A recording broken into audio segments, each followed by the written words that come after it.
नमस्कार। Turkish embassy India में, दिल्ली में जो है उसने हेल्प मांगी है इंडिया से। हालांकि उसके मांगने से पहले ही इंडिया ने हेल्प दे दी थी।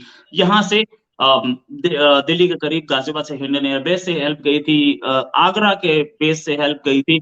आगरा से पूरा का पूरा मेडिकल फैसिलिटी यानी कि एक हॉस्पिटल, छोटे छोटे छोटे हॉस्पिटल टाइप फैसिलिटी पूरी वहां भेज दी गई थी। ऑक्सीजन सिलेंडर्स, आईसीयू, सब कुछ यहाँ से रसद पहुंची थी।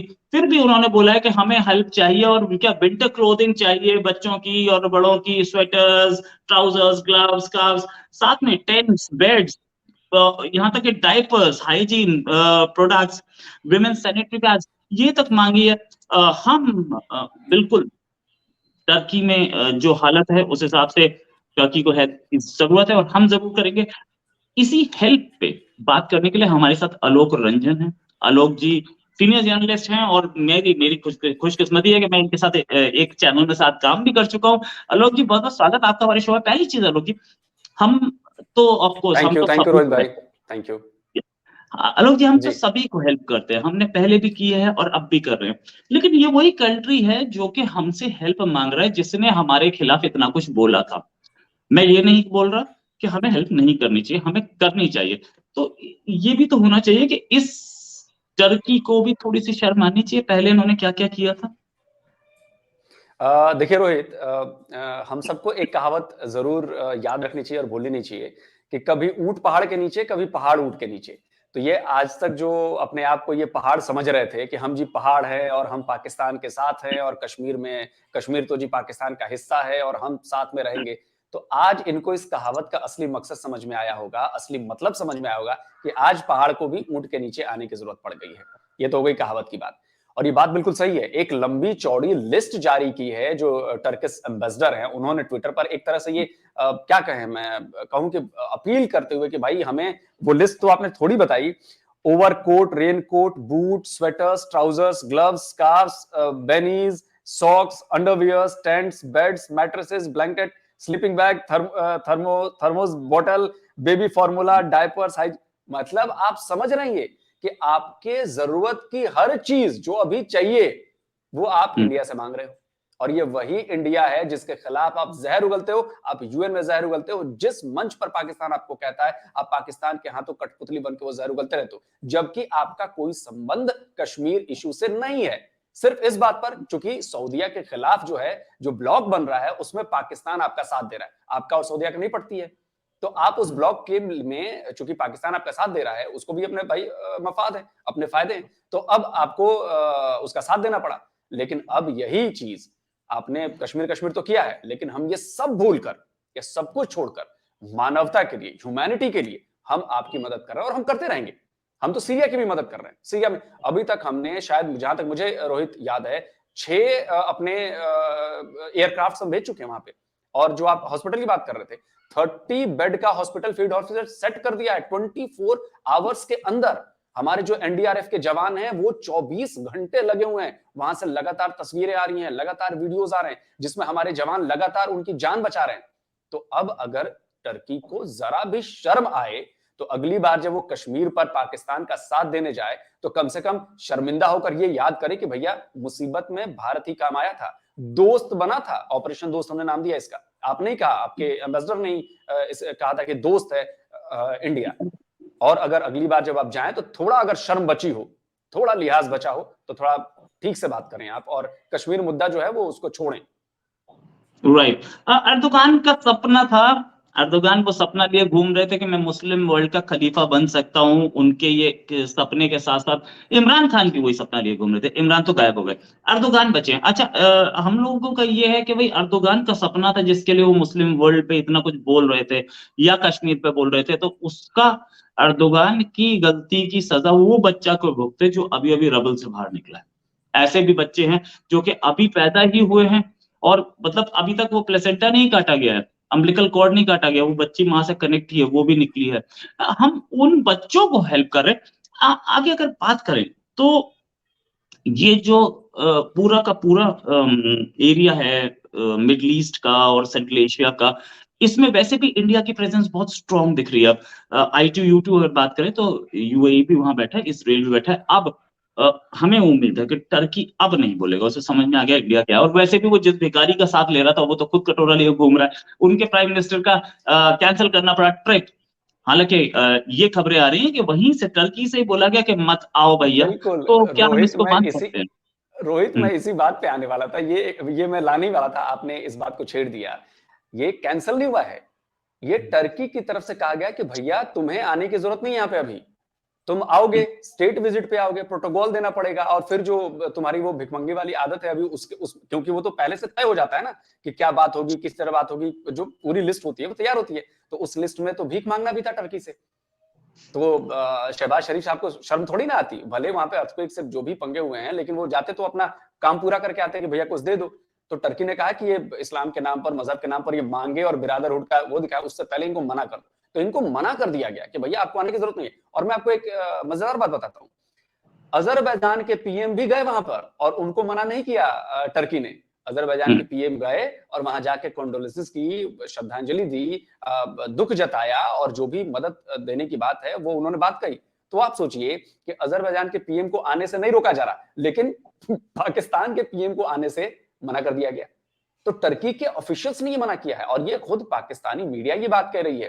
पाकिस्तानी मीडिया के आप बड़े-बड़े नाम कुछ देखेंगे आप उस पे ट्विटर पे, तो वो लगातार शहबाज शरीफ को लानतें भेज रहे हैं कि भाई ये गजब बंदा है यार, इतनी बड़ी बेइज्जती करा दी है। तो इंटरनेशनल तरीके से बेइज्जती हो गई है। अब आता हूं मैं टर्की वाले इशू पे कि भाई टर्की जो है उसको एक चीज बड़ी क्लियर देखनी चाहिए कि भाई आप नेटो के मेंबर हो, आप एक जिम्मेदार मुल्क हो, और इनफैक्ट मैं कहूं तो टेक्नोलॉजिकल लेवल से भी वो पाकिस्तान से कहीं आगे मुल्क है। चाहे वो रहन सहन हो, चाहे तकनीक हो, बहुत कुछ हो। आपको याद होगा कि शायद हमारे यहाँ की एक ड्रोन की कंपनी थी श्रीराम, डीसी श्रीराम, या उसने शायद उसने एक स्टेक भी लिया टर्की की कंपनी में वहां से करने के लिए। तो ये हम कोशिशें लगातार कर रहे हैं कि भाई टर्की को ये बात समझ में आए कि जिस खेमे में तुम हो, जो पाकिस्तान के चक्कर में आप चले गए एफएटीएफ में, उससे दोस्ती के चक्कर में, तो अगर आप चाहते हो अपना भला, आप चाहते हो टर्की का भला, आप चाहते हो टर्की के लोगों का भला, तो आपको भारत से बिगाड़ के नहीं रखना पड़ेगा। और अगर भारत ने बिगाड़ा आपका, तो समझिए कि बहुत बड़ी मुश्किल आने वाली है। और भारत ने एक और मौका हाथ बढ़ाया है आपकी बिना शर्त मदद करके, जबकि जानते हुए कि भाई आप दुश्मन कंट्री हो, आप हमारा हमेशा बुरा सोचते हो, भला नहीं चाहते, तब भी मदद की है। तो टर्की को अगर समझ में आ गई ये बात, तब तो ठीक है, लेकिन कुछ कह नहीं सकते भाई, क्योंकि साथ तो पाकिस्तान का है। पाकिस्तान ने फिर कुछ पट्टी पढ़ाई तो पता चला टर्की फिर से वही अपना पुराना राग उसने अलापना शुरू कर दिया। बचपन में हमारे पेरेंट्स बोलते थे संगत सही होनी चाहिए, शायद पाकिस्तान को किसी ने नहीं समझाया। अच्छा, बात करें तो पाकिस्तान की, ये टर्की, पाकिस्तान जो है वो टर्की की संगत है। पाकिस्तान की एक संगत है तालिबान, जिसने अभी हाल में बोला कि भाई हम इमरान खान को क्यों मारेंगे, अपनी एजेंसीज को देखो ना, तुम्हारी एजेंसीज ही मार रही हैं उसको। मतलब आजकल तालिबान भी, अच्छा ये भी है कि तालिबान के जो फॉरेन एक्सचेंज रिजर्व हैं वो पाकिस्तान से ज्यादा है। अच्छा, आगे बात करें तो अब तालिबान भी ज्ञान दे ले रखा है पाकिस्तान को कि यार हमें क्यों बता रहे हो, तुम्हारी गलती है, सारी तुम्हारी गलती है। और यहां तक बोलता है कि हम, वो अटोक तक का इलाका हमारा है। इन्होंने तो ये सोच के बैठाया था तालिबान को कि कल हमारी एक पपेट गवर्नमेंट होगी, हम ऐश लेंगे। और तो इंडिया उन्हें 200 करोड़ की एड दे रहा है। क्या ये दाव उल्टा पड़ गया तालिबान वाला? बिल्कुल। मैं इन पर हैरान होता हूं रोहित भाई, कि भाई जो पॉलिसी मेकर हैं या जो इस तरह की सोच रखने वाले लोग हैं, जब वो क्या फ्यूचर नहीं देखते, क्या वो ट्रैक रिकॉर्ड नहीं देखते कि हमें क्या करना चाहिए और क्या नहीं करना चाहिए। मतलब एक होता है ना कि विजनरी आदमी होता है, हालांकि पाकिस्तान को 75 साल में एक भी विजनरी नहीं मिला, कि वो देखता है कि अगर मैं ये करूंगा तो ऐसा होगा, अगर मैं ये करूंगा तो ऐसा होता। ये लोग क्या करते हैं कि ये लोग कर देते हैं, फिर सोचते हैं जब रिजल्ट आ जाता है उसका, तब सोचते हैं कि ओहो ये तो गलती हो गई। अच्छा, आपको याद है ना परवेज मुशर्रफ अभी 5 फरवरी को ही मरे हैं, वो कश्मीर सॉलिडेरिटी डे वाले पर ही, जिन्होंने कश्मीर पर अटैक किया था करगिल में। उनका बयान तो हम सबने सुना है ना, ऑन रिकॉर्ड है ना, कि जी मुजाहिदीन हमने पाले, तालिबान हमने बनाया, तालिबान हमने भेजा, वो हमारे हीरो हैं, हक्कानी हमारा हीरो है, ओसामा बिन लादेन हमारा हीरो है। तो जब आप हीरो ऐसे लोगों को बनाओगे, तो कल को तो जब तालिबान, वही तालिबान जब उल्टा इनको ठोक रहे हैं, तब इनको समझ में आ रहा है कि वो जो 20 साल पहले किया था वो बहुत गलत किया था हम लोगों ने। तो बेसिकली क्या है ना कि इन लोगों के पास कोई समझ नहीं है।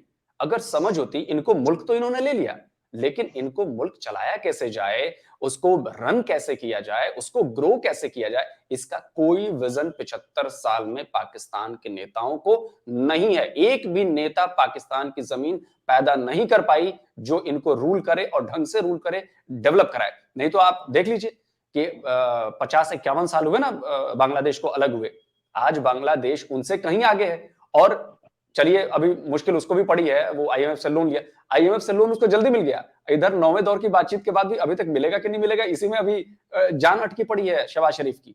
और इधर फॉरेक्स रिजर्व खाली होता जा रहा है, खाली होता जा रहा है। अब तो जो ताजा डेटा आया है, मुझे लगता है कि वो $3 बिलियन से भी नीचे चला गया है। और बड़ी इनकी मुश्किल है, मतलब मुझे लगता है $3 बिलियन रोहित मुश्किल से 1 हफ्ते का खरीदने का इनका वो होगा इंपोर्ट के लिए, इससे ज्यादा तो नहीं होगा, जो एसेंशियल चीजें भी हैं। $3 बिलियन जो है वो साउथ अफ्रीका ने पार्क कर रखा है इनकी उसमें बैंक्स में, और इस शर्त पे कि आप इसे यूज नहीं कर सकते। वो $3 बिलियन का मतलब जीरो रिजर्व्स वाली कहानी है। हाँ, यूज कर लेंगे इनके, क्योंकि इनके पास पड़ा है तो, लेकिन फिर उसके बाद सऊदी अरेबिया कभी नहीं देगा इनको एड। अच्छा, और दूसरी चीज, ये जो पूरा गेम था कि रिजर्व्स गिरते जा रहे हैं, तो 9वें दौर की बातचीत भी फेल होती दिख रही है। आज दोपहर तक की खबर ये थी कि सिचुएशन डेडलॉक पे थी और लास्ट डे भी आज ही। खैर, ये बात करेंगे कि भले ही पैसा ना आया हो, कंट्री कंगाली के दौर पे हो, एक बड़े अच्छे दोस्त ने जिसने इन्हें गाजी एर्तुगरुल दिखाया था, उसने आज इन्हें बोला कि गाजी एर्तुगरुल ही देखते रहो यार, आने की जरूरत नहीं है। वो दोस्त भी छोड़ गया, मलेशिया भी छोड़ गया, पाम ऑयल इंपोर्ट बंद किया था इंडिया, मलेशिया भी रास्ता छोड़ गया। यूएई को ये खुद ही साथ लेके पहुंच गए एफएटीएफ में, तो यूएई ने भी बोला भाई मैं इंडियन साइड ऑफ कश्मीर में इन्वेस्टमेंट करने जा रहा हूं। चाइना साथ छोड़ गया, चाइना ने अभी तक पैसा लगाया नहीं है, इनकी मेन लाइन में इन्वेस्ट करने के मूड में नहीं है, और पैसा और आ भी नहीं रहा है, 3 साल से नहीं आ रहा है, तो आज क्या आएगा। पाकिस्तान आइसोलेटेड है पूरी वर्ल्ड से, उसके आइसोलेशन के आलम क्या है? रोहित बिल्कुल आइसोलेट हो चुका है। आप अगर ओवरऑल देखें तो पाकिस्तान के अपने किस पड़ोसी से रिश्ते अच्छे हैं? ना ईरान से, जो बॉर्डर लगता है मैं बता रहा हूं, ना ईरान से उसके अच्छे, ना अफगानिस्तान से तो जंग वाले हालात हैं, ईरान से भी बहुत तल्ख रिलेशन है। इधर अगर चाइना से है तो चाइना से भी रिलेशन अच्छे नहीं है, बहुत प्रॉब्लम हो रही है, सीपेक का काम रुका पड़ा है। चाइना उधर से एक तरह से गालियां दे रहा है कि मैं कहां जाके फंस गया हूं और क्या कर रहा हूं इन लोगों के साथ। और इधर इंडिया है, इंडिया के साथ भी रिलेशन आपने खुद तोड़े हैं, बंद किए हैं। आलम ये है रोहित कि उनके यहाँ सब्जियां प्याज 300 रुपए किलो है, हमारे यहाँ 20 रुपए किलो है। आप सोचिए कि अगर इन्होंने संबंध अच्छे रखे होते, देखिए कहते हैं ना कि ऊपर वाले की लाठी में आवाज नहीं होती, आपने अकड़ दिखाई, आपने हेकड़ी दिखाई, आपने ये किया, आपने वो किया।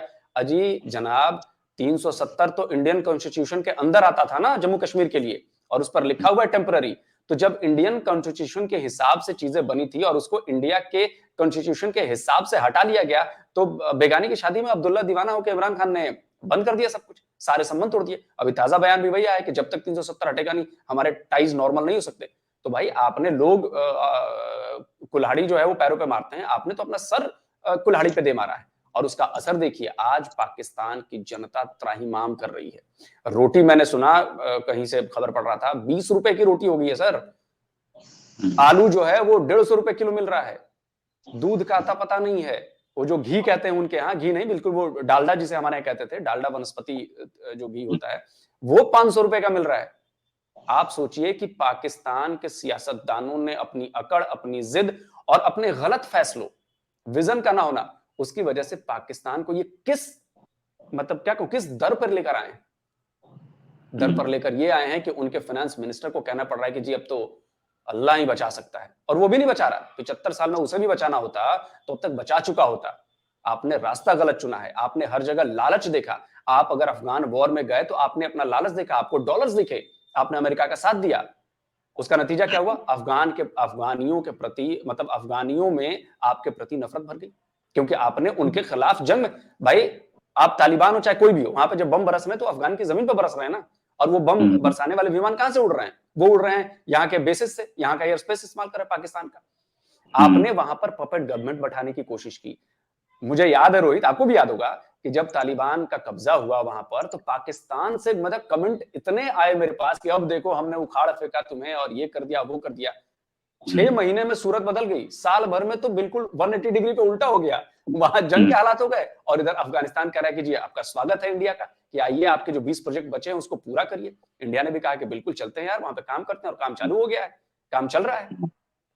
तो ये तो बल्कि पाकिस्तान ने तो बहुत बड़ा नुकसान किया अपना।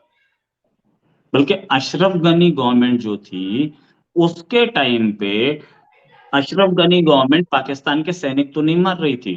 अब तो जो नई आई है वो तो पाकिस्तान के सैनिक भी मार रही है बॉर्डर पे, और बॉर्डर तोड़ के अंदर घुसते हैं, फेंसिंग तोड़ के, कि हमारा एरिया है। खैर एनीवेज, और पाकिस्तान ऐसी बुरी पोजीशन में है कि वही पाकिस्तान जिसके सैनिक बॉर्डर पे मारे जा रहे हैं, उसका झंडा जो तालिबान मार रहा है, उसी का झंडा लाहौर में पाकिस्तानी ही फहरा रहे हैं। और इस्लामाबाद में 3 किलोमीटर दूर, पार्लियामेंट से 3 किलोमीटर दूर वो लाल मस्जिद, उसके ऊपर वो लाल मस्जिद का मौलाना तालिबान का झंडा फहरा रहा है। पता नहीं कौन देशभक्त है कौन नहीं, हम नहीं जानते। लेकिन ये जरूर है कि पाकिस्तान के लिए आगे आने वाले टाइम में दिन खराब और रात सबसे ज्यादा खराब। इसी के साथ आलोक जी, बहुत बहुत धन्यवाद आपका हमारे साथ शो में आने के लिए, और उम्मीद है जल्दी एक डिस्कशन और करेंगे। अभी के लिए नमस्कार, धन्यवाद, जय हिंद। बिल्कुल, नमस्कार, नमस्कार रोहित, थैंक यू।